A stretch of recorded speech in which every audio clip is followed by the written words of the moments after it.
हो गया है। नमस्कार, मैं रविंद्र सिंह आपके साथ और आज 5 का प्रहार में जिस विषय पर बात होगी, चर्चा होगी, वो है यूपीएस से बनेगी बात।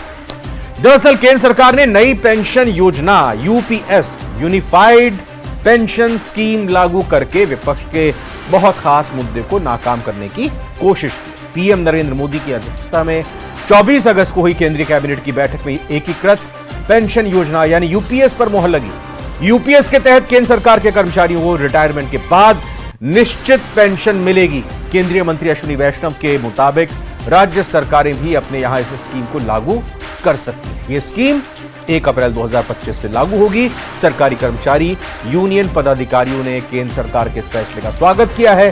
कांग्रेस ओपीएस की मांग को लेकर केंद्र सरकार को निशाना बनाती रही है और चुनावों में भी पेंशन को लेकर कांग्रेस हमलावर रही है, लेकिन बीजेपी ने यूपीएस से कांग्रेस के हमले को बेअसर करने की कोशिश की है। हालांकि कांग्रेस ने तंज कसते हुए कहा है कि यूपीएस में यू का मतलब तो मोदी सरकार का यू टर्न हुआ। वहीं बीजेपी ने पलटवार करते हुए कहा कि कांग्रेस बताए हिमाचल प्रदेश में ओल्ड पेंशन ओपीएस क्यों लागू नहीं की। बीजेपी ने कहा कि कांग्रेस पेंशन के अपने वादे से खुद ही परेशान हो गई है। चर्चा आज इसी पर करते हैं। पहले छोटी सी रिपोर्ट आपको दिखाते हैं।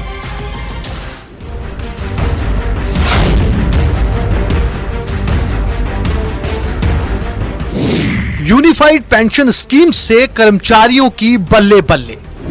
एक यूनिफाइड पेंशन स्कीम का रिकमेंडेशन इस कमेटी ने किया। प्रधानमंत्री श्री नरेंद्र मोदी जी की अध्यक्षता में यूनियन कैबिनेट ने यूनिफाइड पेंशन स्कीम को अप्रूव किया है।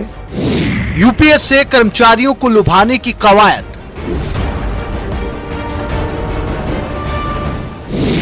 कांग्रेस का तंज, यूपीएस में यू का मतलब सरकार का यू टर्न।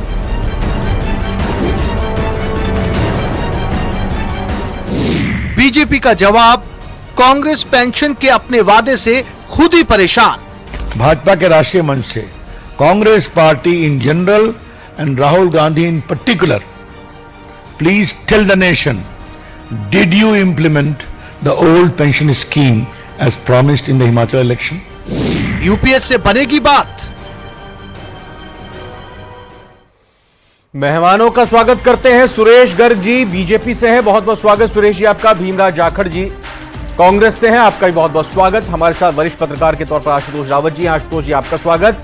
और महावीर सिहाग जी कर्मचारी नेता हैं आप, अखिल भारतीय राज्य सरकार कर्मचारी संघ AISGEF के। महावीर सिहाग साहब, आज चर्चा की शुरुआत सबसे पहले आपसे ही करते हैं। ये जो यूपीएस लागू हुई है, अब तो 2 दिन हो गए इसको आए हुए। ओपीएस, एनपीएस और यूपीएस को अब आपने पढ़ा होगा, कंपेयर किया होगा। कैसी है ये कर्मचारियों के लिए ये योजना? ये कर्मचारियों की पूरे देश में मांग थी कि पुरानी पेंशन योजना लागू की जाए, लेकिन सरकार ने जिस तरह से ये लागू किया, ये कर्मचारियों के साथ बहुत बड़ा धोखा है। एक चीज ये तय हो गई कि सरकार ने एनपीएस को हटा करके यूपीएस लागू किया है, तो इसका मतलब ये बात तो सिद्ध हो गई कि जो हम बहुत पहले से मांग कर रहे थे, कह रहे थे नहीं, एनपीएस को हटाया नहीं है। एनपीएस और यूपीएस में चॉइस रहेगी एम्प्लॉय को। मैं गलत नहीं बोल रहा हूं तो? जी जी जी जी, बिल्कुल विकल्प दिया है। लेकिन एक विकल्प दिया है, इसका मतलब उन्होंने ये तो माना कि एनपीएस से कर्मचारी परेशान है, वो कर्मचारियों के हित में नहीं है। ठीक है। लेकिन जो यूपीएस लागू किया ये भी कर्मचारियों के हित में नहीं है, क्योंकि कटौती वैसी की वैसी रहेगी और पेंशन का लाभ जो पुरानी पेंशन योजना में है वैसा लाभ इस योजना में नहीं है। इसलिए कर्मचारी से बहुत नाराज है। अच्छा। और बिल्कुल हमने केंद्रीय मंत्री अश्विनी वैष्णव ने प्रेस कॉन्फ्रेंस करते हुए कैबिनेट मीटिंग के बाद जब अपनी बातों को रखा था, उन्होंने कहा था कि राज्य सरकारें भी चाहें तो यूपीएस को लागू कर सकती हैं अपने राज्य में। तो आप बीजेपी की मौजूदा सरकार से गुजारिश करते हैं कि इस यूपीएस स्कीम को आप लागू करें या नहीं करते, क्योंकि आप तो ये कह रहे हैं कि ये पसंद नहीं आई स्कीम। बिल्कुल लागू नहीं करे। अगर राजस्थान की सरकार ने लागू करने की कोई इस तरह की गलती की तो राजस्थान के कर्मचारी इसको बिल्कुल बर्दाश्त नहीं करेंगे। इसके खिलाफ पूरी ताकत से सरकार के खिलाफ लड़ेंगे। हम इसको बिल्कुल बर्दाश्त नहीं करेंगे कि इसको राजस्थान में थोपा जाए। हालांकि हम जानते हैं कि हमारे जो बहुत वरिष्ठ जो मंत्री हैं सरकार के, उन्होंने ये कई बार कहा है कि जो केंद्र सरकार करेगी वैसा हम लागू करेंगे। उन्होंने एक भी सरकार के किसी मंत्री ने या कोई अधिकारी ने सरकार बनने के बाद में आज तक ये नहीं कहा कि ओपीएस लगातार लागू रहेगी, जबकि हम बार बार हमने उनके सामने ये प्रश्न रखा है कि ओपीएस लागू रहनी चाहिए। हम ये आपसे आश्वासन चाहते हैं। ठीक है, लेकिन उन्होंने इसका जवाब कितने कर्मचारी हैं प्रदेश में राज्य सरकार में? भीमराज जी जी, राज्य सरकार में कितने कर्मचारी हैं राज्य सरकार के?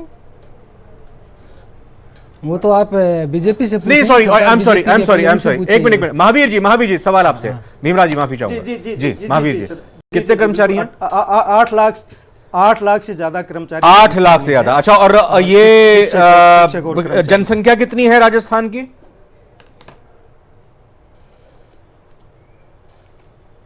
नहीं, वो मैं अभी नहीं बता पाऊंगा आपको। वो तो अच्छा, चलिए, मैं अगर गलत नहीं हूं तो 8 करोड़ के आसपास ये जनसंख्या। भीमराज जी 8 करोड़ ही होगी भीमराज?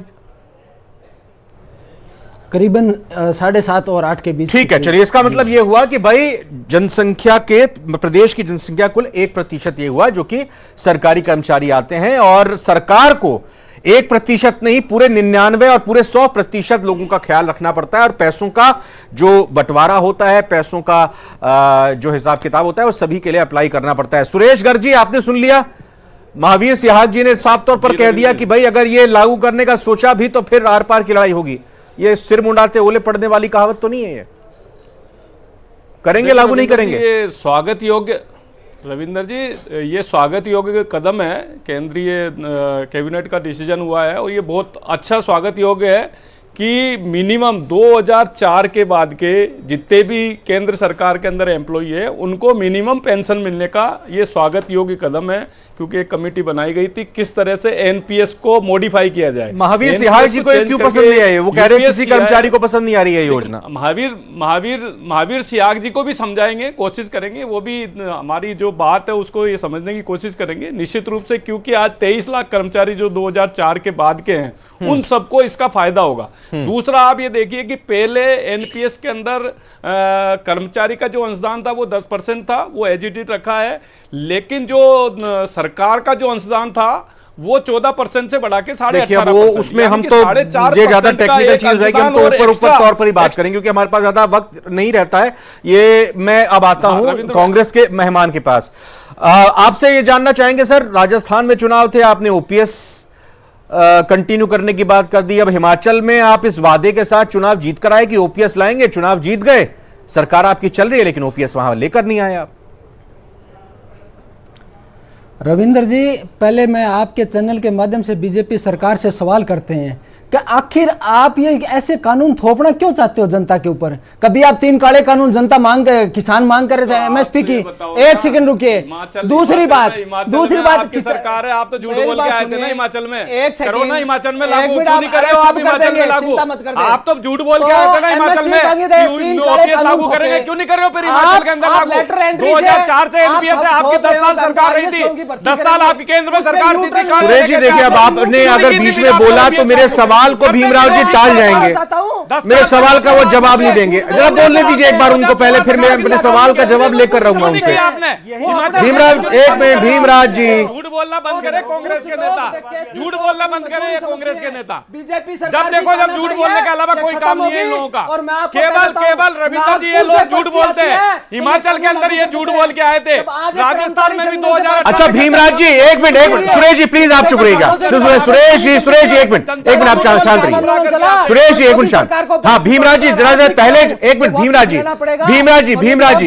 जी, अरे सुनिए, पहले आप ये जवाब दे दीजिए कि हिमाचल प्रदेश में कब ओपीएस लागू कर रहे हैं, फिर आप जो अपनी बात कर रहे थे, जो सरकार से बीजेपी से सवाल कर रहे थे वो कर लीजिएगा, लेकिन पहले बता दीजिए आप हिमाचल में कब लागू कर रहे हैं। पूछना चाहता हूं कि डिबेट किस तरह होती है, ऐसे तो बीच में डिस्टर्ब करें। अरे मैंने रोका ना उनको, मेरे कहने के बाद वो चुप हो गए ना, और डिबेट इस तरह भी नहीं होती है। एक मिनट सुनिए, मेरे को मत समझाइए डिबेट किस तरह होती है, और जो सवाल मैं आपसे पूछा उसका जवाब मेरे को आप दीजिए प्लीज। मैंने आपसे सवाल किया है कि हिमाचल प्रदेश में आप कब लागू कर रहे हैं ओपीएस, और फिर आप बीजेपी से सवाल कर लीजिए। बोलिए भीमराज जी। हिमाचल प्रदेश में जल्द ओपीएस लागू होगी और हमारी ड्राफ्टिंग तैयार है और उसको भी ओपीएस को लागू करेंगे। ठीक मैं है। इतना कहना चाहता हूं बीजेपी सरकार से कि कर्मचारी जब ओपीएस मांग रहे थे आपने यूपीएस क्यों थोपा? बिल्कुल। किसान एमएसपी मांग रहे, 3 काले कानून थोप रहे, यही 3 काले कानून बताने वाले आज यूपीएस का फायदा बता रहे हैं। मैं कह रहा हूं, हम कहना चाहते हैं कि ऑप्शन रखना तो ओपीएस का भी ऑप्शन रख दीजिए ना। आप एनपीएस और यूपीएस का ऑप्शन रख दो तो ओपीएस का भी ऑप्शन रख दीजिए। आप संसद में एक बार चर्चा कराते, कर्मचारी संगठनों से चर्चा करते, कम इस तरह की प्लानिंग लेके आ रहे, पर नहीं, हम तो तानाशाही तरीके से थोपना चाहते हैं। मैं आपको आज चैनल के माध्यम से कहना चाहता हूं, जिस तरह 3 काले कानून वापस लिए, लेटर एंट्री वापस ली, ब्रॉडकास्टिंग बिल हुआ और वक्फ बोर्ड में जेपीसी गठित थी, उसी तरह ये भी वापस लेना पड़ेगा और ये मोदी सरकार को बैकफुट पे होना पड़ेगा। भीमराज जी, बड़े वैलिड आपने सवाल पूछे। मैं एक बार जरा महावीर सियाग साहब से पूछता हूं। महावीर सियाग जी, यूपीएस जब ये इंट्रोड्यूस की गई है, बात पूरी कर देता हूं।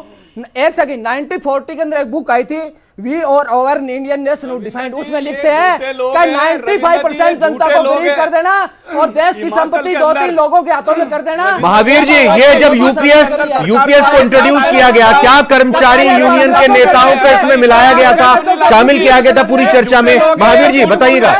एक मिनट, महावीर जी को जरूरी बात बोल रहे हैं, सुनिए महावीर जी को, सुनिए महावीर जी को, सुनिए एक मिनट। 2004 से 2014 तक इनकी सरकार थी, क्यों नहीं लागू किया? जिस तरह से अभी काम नहीं करते। आज को मैं कहना चाहता हूं कि ये इनको जिस तरह से अभी मुख्य मुद्दे से भटकाने की कोशिश की जा रही है, कर्मचारी नेताओं को बुलाया गया था कि यूपीएस के ऊपर जब चर्चा मंथन हो रहा था सरकार की तरफ से, बताइएगा जी। तो ठीक उसी तरह से केंद्र सरकार ने भी बातचीत की, लेकिन उनसे की जो सरकार से पहले सहमत थे कि हाँ आप जो कहोगे उसके लिए हम आपको धन्यवाद दे देंगे। जो इसके खिलाफ थे, जो लड़ रहे थे, जो कर्मचारियों के हित में खड़े थे, उनसे किसी से बात नहीं की गई और ये बड़ी अलोकतांत्रिक। सुरेश जी देखिए, भीमराज जी ने सवाल किया कि भाई मांगा तो था ओपीएस, दे दिया यूपीएस, यूपीएस में यू टर्न का सिंबल है, यू टर्न सरकार कर रही है। अरे ऑप्शन आप एनपीएस और यूपीएस का दे रहे हो तो ओपीएस का भी ऑप्शन दे देते। देखिए रविंदर जी, यू टर्न, अब मुझे ये बताइए कि इसका मतलब है कि इन्होंने यूपीएस को मान लिया कि यूपीएस अच्छी स्कीम है, यू टर्न का बोल रहे हैं, और फिर मैं आपके अब देखिए भीमराज जी, अब आप बीच में बोल रहे हैं, आपका राष्ट्रीय अध्यक्ष बोल रहा है, भीमराज जी अब आप बीच में बोल रहे हैं, आपके राष्ट्रीय अध्यक्ष बोल रहा है ना, आपका राष्ट्रीय अध्यक्ष बोल रहा है कि यू टर्न, इसका मतलब है कि आपने यूपीएस को माना है।